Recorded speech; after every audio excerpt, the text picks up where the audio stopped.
আসসালামু আলাইকুম। স্বপ্নের বাগান থেকে মোহাম্মদ ইমন হোসেন। আমার এই কলা গাছের বয়স আজকে 3 মাস 4 দিন হয়েছে।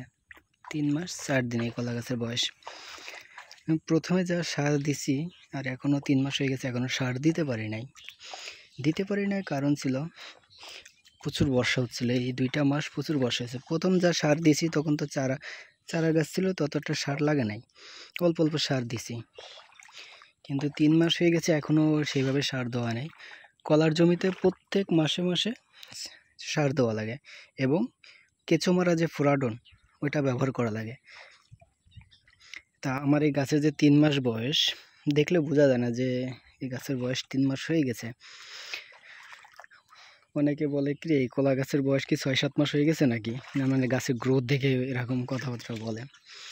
তো কলা গাছে বেশি একটা সার ব্যবহার করা লাগে না। কলা গাছে সর্বোচ্চ মানে এক নম্বর যেটা সার ব্যবহার করতে হয় সেটা হচ্ছে টিএসপি সার। যত বেশি দেওয়া যাবে গাছের জন্য ততই বেশি একটা ভালো হবে।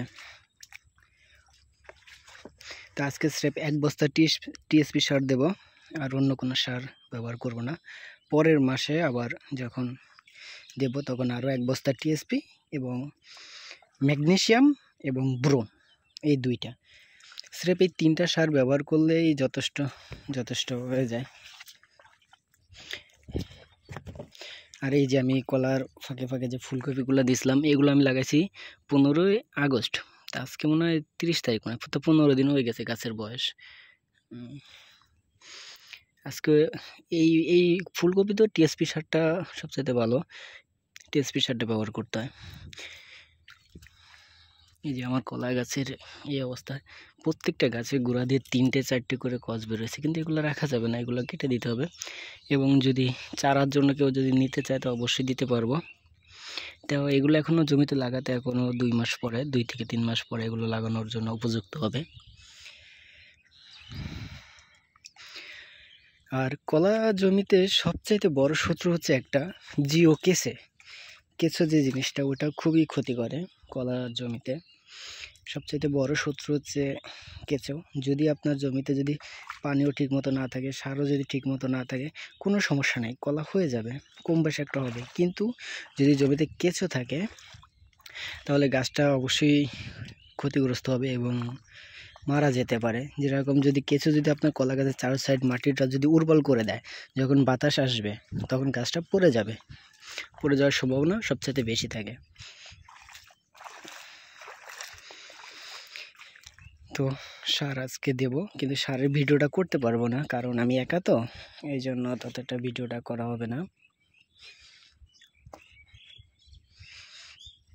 আরেকজন হলে ভালো হয়, যে আরেকজন ভিডিও করতেছে আরেকজন সারটা দিচ্ছে, তাহলে সবচেয়ে সুন্দর হয়। আমার এই কলার জাতের নাম হচ্ছে G9 কলা, নতুন একটা জাত। এটা হচ্ছে টিস্যু কালচারের চারা। একদম ছোট চারা নিয়ে আসছিলাম, একদম ছোট, 7 থেকে 8 ইঞ্চি হাইট ছিল। যখন এই চারাগুলো আমি নিয়ে আসছিলাম তখন অনেকেই মজা করে বলছে, কিরে হলদির চারা লাগাচ্ছিস? মানুষ তো মজা করবেই। এখন হলদির চারা আস্তে আস্তে কলার চারায় রূপান্তর হয়েছে। দেখা যাক এবার কলা থেকে কীরকম একটা ফলন আসে। আমার কাছ থেকে অনেকেই বলছে যদি তোর কলা ভালো হয় তাহলে আমরা তোর কাছ থেকে চারা নেব। তাই ইনশাল্লাহ দেওয়ার ইচ্ছা আছে, যদি আমার ভালো হয় তাহলে অবশ্যই সবাই নেবে। আর এমনি যদি কেউ G9 কলার চারা নিতে চান আমার সাথে যোগাযোগ করতে পারেন, আমি অবশ্যই দিব। এই যে এইগুলার 2 মাস পরে জমিতে লাগানো যাবে তুলে নিয়ে।